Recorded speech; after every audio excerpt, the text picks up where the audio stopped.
नमस्कार साथियों, आप सबके YouTube चैनल में आप सबका स्वागत है। दोस्तों, आज हम लोग 2003 में जो UGC नेट का पेपर आया था उसको करेंगे। दोस्तों, आइए बिना समय गवाए पेपर को शुरू करते हैं। देखिए भाई, पहला प्रश्न आपके सामने है, वैदिक कंकॉर्डिन यानी कि वैदिक वाक्यकोश के लेखक कौन हैं? दोस्तों, इसके राइटर हैं डॉक्टर ब्लूमफील्ड। उसके बाद पूछा है आपसे कि नासदीय सूक्त किस वेद में है? दोस्तों, नासदीय सूक्त ऋग्वेद के 10वें मंडल में है। पृथ्वी सूक्त किस में है? दोस्तों, देखिए, पृथ्वी सूक्त जो है दोस्तों वह अथर्ववेद में है। गायत्री छंद में अक्षर संख्या कितनी है? दोस्तों, गायत्री सबसे पहला वैदिक छंद है और इसके अंदर 24 वर्ण होते हैं या अक्षर होते हैं। तो अगर हम इनमें 4-4 जोड़ते जाएंगे तो ये संख्या आगे हमारी चलती जाएगी। गायत्री, उष्णिक, अनुष्टुप, बृहति, पंक्ति, त्रिष्टुप, जगति, सब में 4-4 जोड़ते रहिए, संख्या आपके सामने आती रहेगी। जलोदर व्याधि का कारण क्या है? देखिए भाई, जलोदर व्याधि जो होती है वह वरुण की वजह से होती है। इसकी कहानी आपको पता होगी। ऐतरेय ब्राह्मण में जो रोहित के पिता थे हरिश्चंद्र, वे जलोदर रोग से पीड़ित हो गए थे, तो वरुण की वजह से ये सब हुआ था। उसके बाद आपके पास छठा प्रश्न है यहाँ पर कि ज्ञान के देवता कौन हैं? दोस्तों, हमारे पास जो ज्ञान के देवता हैं उन्हें कहा जाता है बृहस्पति, जो कि देवताओं के गुरु भी हैं। संगीत का प्राचीनतम ग्रंथ कौन सा है? आप सब जानते हैं, संगीत से संबंध रखने वाला सामवेद है, इस वजह से इसका उत्तर सामवेद होगा। आयुर्वेद किसका उपवेद है? दोस्तों, यहाँ पे कन्फ्यूज़न बहुत ज़्यादा बच्चों को होती है। उनको लगता है कि अथर्ववेद में ही औषधीय गुणों की चर्चा है, तो शायद अथर्ववेद आयुर्वेद का जो है उपजीव्य होगा, लेकिन ऐसा नहीं है। जो आयुर्वेद है वह ऋग्वेद का उपवेद है। निरुक्त के लेखक कौन हैं? आप सब जानते हैं दोस्तों, निरुक्त के लेखक हैं यास्क आचार्य। शारीरिक दुख क्या होता है? देखिए दोस्तों, आधिदैविक दुख वो होता है जो हमें दैव से मिले, भाग्य से मिले। आधि भौतिक दुख जो हमें संसार से मिले, और जो भाई आध्यात्मिक दुख है उसी को कहा जाता है शारीरिक दुख। अभिमान किसका गुण है? अभिमान किसका गुण है दोस्तों? अभिमान अहंकार, इसका गुण होता है। वेदांत सार के लेखक कौन हैं? दोस्तों, वेदांत सार के लेखक हैं सदानंद योगेंद्र गौड़, तो इसका उत्तर हो जाएगा सदानंद। सांख्य में अपवर्ग की प्राप्ति किससे होती है?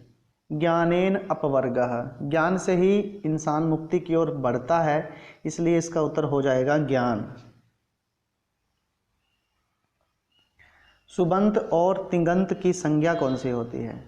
आपने दोस्तों सूत्र पढ़ा होगा, सुबंतम तिङंतम च पद संज्ञम स्यात् सुप तिङंतम पदम। सुप और तिंग की पद संज्ञा करता है, पद संज्ञा होती है, और सुप तिङंतम पदम उसे करता है।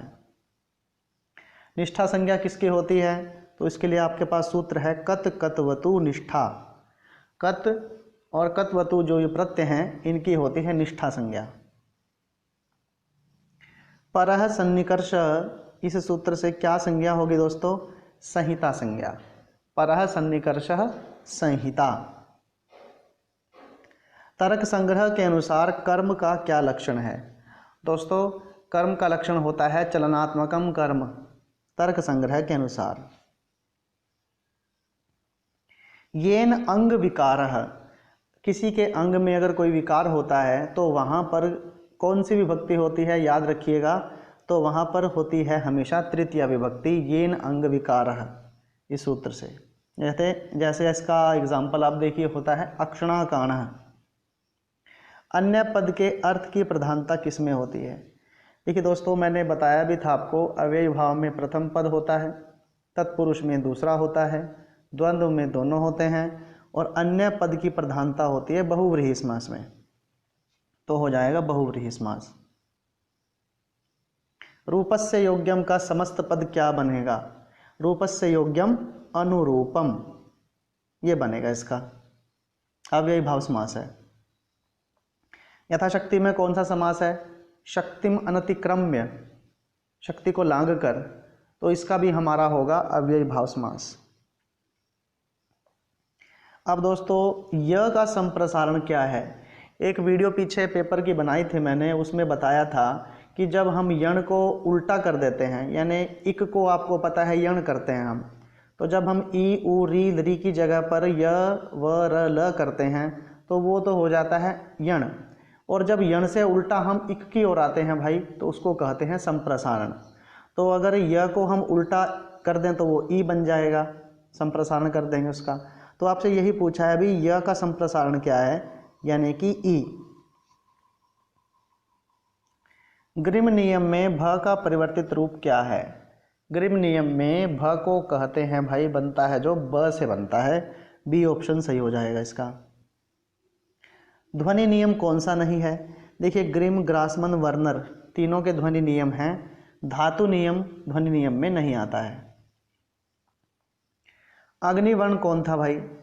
अग्निवर्ण था इक्ष्वाकु वंश का अंतिम राजा, जिसका वर्णन रघुवंश में प्राप्त होता है, तो इसलिए इसका उत्तर हो जाएगा भाई रघुवंश का।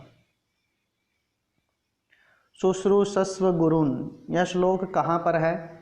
आपको पता है दोस्तों, तत्र चतुर्थो अंकः तत्र श्लोक चतुष्टयम्, ये पता होगा आपको। ये अभिज्ञान शाकुंतलम का चौथा अंक है और उसमें 4 श्लोक बड़े मशहूर हैं जो कण्व उपदेश दे रहे थे शकुंतला को, उनमें से एक यही है, शुश्रूषस्व गुरुन्, तो ये अभिज्ञान शाकुंतलम में है।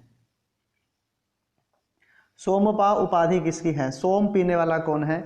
इसका उत्तर आपने देना है, इसका कोई मुश्किल काम नहीं है, आपने इसका उत्तर कमेंट बॉक्स में लिखना है। अग्नि की स्तुति कितने स्तुक्तों में की गई है? आपको पता है दोस्तों, अग्नि की स्तुति की गई है 200 बार और इंद्र की गई है 250 बार। छांदोग्य आरण्यक किस वेद से संबंध रखता है? दोस्तों छांदोग्य आरण्यक का संबंध है सामवेद से। अथर्ववेदीय उपनिषद कौन सा है? देखिए दोस्तों, ईशावास्य उपनिषद तो है शुक्ल यजुर्वेद का, बृहदारण्यक भी शुक्ल यजुर्वेद का है, केन उपनिषद जो है सामवेद का है, मुंडक उपनिषद है जो भाई, यानी मुंडक, मांडुक्य और प्रश्न 3 उपनिषद हैं जो अथर्ववेद के हैं। किस वेदांग को वेद पुरुष के नेत्र के रूप में स्वीकारा गया है?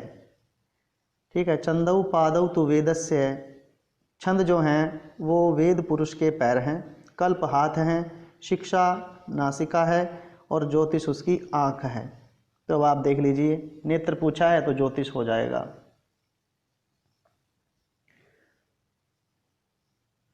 उसके बाद है भाई, न्याय शास्त्र में पदार्थ कितने माने हैं? देखिए दोस्तों, न्याय में माने गए हैं 16 और वैशेषिक में माने गए हैं 7, और न्याय वैशेषिक अगर दोनों इकट्ठा आ गया तो लिख देना भाई 7। संसार में भाषाएं कितनी प्रचलित हैं? दोस्तों इसका उत्तर है 3000।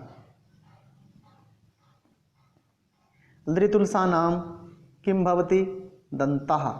धृतुलसानाम दंतः, यानी लृ तवर्ग ल और स का उच्चारण स्थान क्या है दोस्तों? दंत है।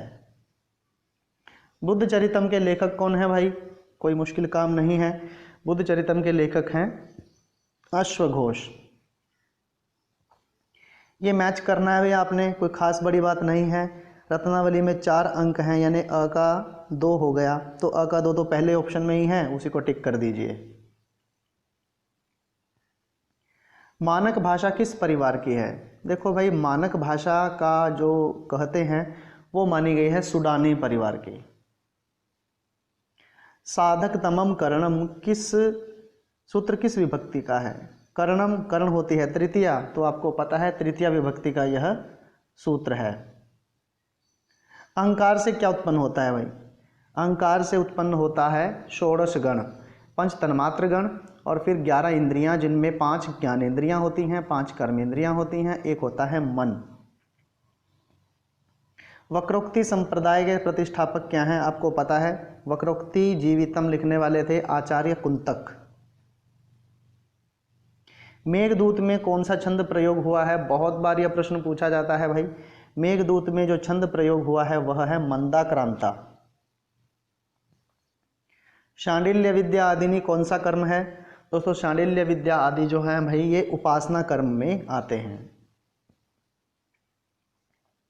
नाटिका को क्या कहा जाता है भाई, अब देखिए नाटिका रूपक नहीं है, ना ही खंड काव्य है, ना ही चंपू है।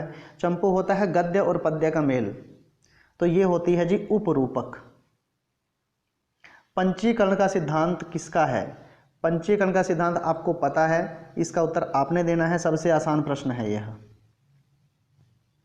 शकार किस रचना में है, यह भी प्रश्न बिल्कुल आसान है भाई। शकार मृच्छकटिकम में है, जो कि राजा पालक का साला था, जो कि वसंत सेना को पाना चाहता था, लेकिन वो उसको मार देता है। एक्चुअली में वो मरती नहीं है, वो शकार जाकर न्यायालय में पहुंच जाता है और बोलता है कि भाई इसको चारुदत्त ने मारा है। इस प्रकार से शकार जो है अभी मृच्छकटिकम में है। खंड काव्य कौन सा है दोस्तों, तो खंड काव्य हमारा इसमें है मेघदूत। मनोरथ में संधि कौन सी है भाई, मनः प्लस रथ, विसर्ग पीछे है, तो सीधी सी बात है कि इसमें विसर्ग संधि है। राक्षस पात्र किस रूपक में है, मुद्रा राक्षस, राक्षस का नाम उसी में मिलता है हमें, तो मुद्रा राक्षस इसका हो जाएगा। किसमें नारद का वर्णन है, नारद का वर्णन है दोस्तों शिशुपाल वधम में, जिसमें जो नारद जी थे वो भगवान कृष्ण के पास आते हैं इंद्र का संदेश लेकर। और लास्ट प्रश्न है भाई हनुमते नमः, इसमें कौन सी विभक्ति है, इसमें चतुर्थी विभक्ति है। देखिए सूत्र हमारा है एक, नमः स्वस्ति स्वाहा स्वधा अलम वषट योगाच्च, इन सब के योग में चतुर्थी विभक्ति का प्रयोग होता है। तो हनुमते में चतुर्थी विभक्ति है दोस्तों, और नमः स्वस्ति स्वाहा स्वधा अलम वषट योगाच्च, इस सूत्र से ये कार्य हुआ है। ठीक है भाई, तो जल्दी जल्दी में मैंने वैसे आपके लिए पेपर रिवाइज करवाया है, मुश्किल पेपर नहीं था। तो आशा करता हूँ आपको यह वीडियो पसंद आई होगी। चैनल को सब्सक्राइब कर दीजिए भाई, वीडियो को लाइक कर दीजिए, और आगे भी हम ऐसे पेपर बनाते रहेंगे, लगातार पेपर बनेंगे अब। और पेपर आपका नज़दीक आ गया है, इसलिए इसकी रिवीजन भी करते रहें और चैनल से जुड़े रहें भाई। तो और वीडियो देखने के लिए आपका बहुत बहुत धन्यवाद।